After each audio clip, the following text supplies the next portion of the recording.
Bonjour mes sœurs, aujourd'hui nous sommes dans Acte 20 à partir du premier verset jusqu'au verset 6.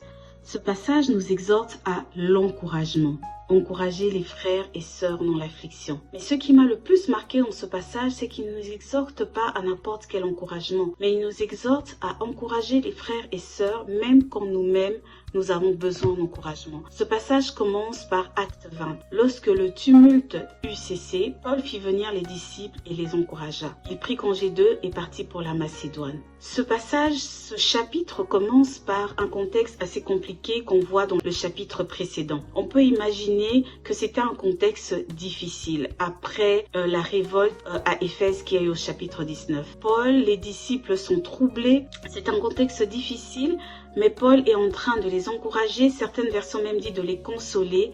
Et puis il partit, sûrement précipitamment vu le contexte. Et c'est pas un contexte facile.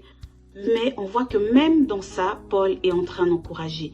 Et ensuite, on nous dit qu'il parcourt la région, il continue d'encourager et il se retrouve en Grèce où il séjourne 3 mois. En étudiant ce passage, j'ai découvert des commentaires bibliques qui disent que dans le second épître aux Corinthiens, écrit en Macédoine, donc là en Grèce au fait, on nous laisse entrevoir des luttes douloureuses auxquelles Paul a dû certainement faire face. On voit dans le verset 4 qu'il y a eu plusieurs attentats qui se dessinaient contre Paul.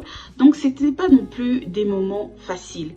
Mais j'ai découvert que c'est pendant ce moment que Paul a écrit l'épître aux Romains. Donc malgré cela, malgré tout ce contexte difficile, ce contexte de complot, toutes ces choses, Paul trouve le moyen de continuer à encourager les frères. Il trouve le moyen de continuer à servir Dieu. Voilà ce à quoi Dieu nous appelle. Dieu nous invite à encourager nos frères et sœurs en Christ, à nous soutenir mutuellement. Éphésiens 4:29 dit qu'il ne sorte de votre bouche aucune parole mauvaise, mais s'il y a lieu, quelques bonnes paroles qui servent à l'édification et communiquent une grâce à ceux qui l'entendent. Nous devons de nos bouches apporter la paix, la joie, l'espérance. Le monde a besoin d'espérance. Les gens qui voient que tout est sombre, nous sommes la lumière du monde. Dieu nous a placés au milieu de ces personnes pour que nous puissions communiquer la joie. Et cela, même si nous-mêmes, parfois, nous sommes dans des situations compliquées. Dieu nous demande de continuer à le servir, de continuer à bénir, de continuer à encourager, même quand pour nous-mêmes, c'est pas facile. Et on le voit pour Job.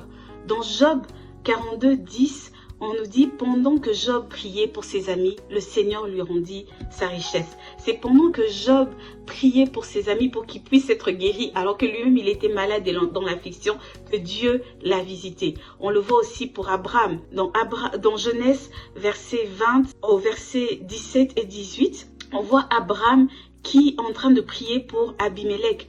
L'Éternel avait frappé de stérilité tout le foyer d'Abimélec à cause de Sarah, la femme d'Abraham.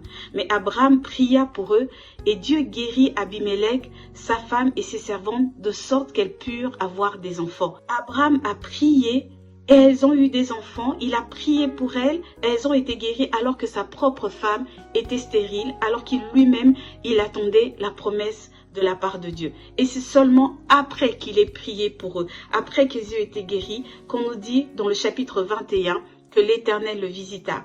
Genèse 21:1, l'Éternel intervint en faveur de Sarah comme il avait dit et il accomplit pour elle ce qu'il avait promis. Soyons des instruments de paix, de joie. Fais de l'Éternel tes délices et il te donnera ce que ton cœur désire. Et ce que Dieu désire, c'est que nous puissions continuer à le servir, c'est que nous puissions nous soucier de nos frères et de nos sœurs, que nous soyons des instruments d'encouragement, les gens sur qui de nos frères, nos sœurs peuvent compter. Et pendant que nous serons à l'œuvre dans sa maison, pour nos sœurs, en les encourageant, l'Éternel nous comblera de ses richesses, de sa paix et de sa joie. Soyez bénis.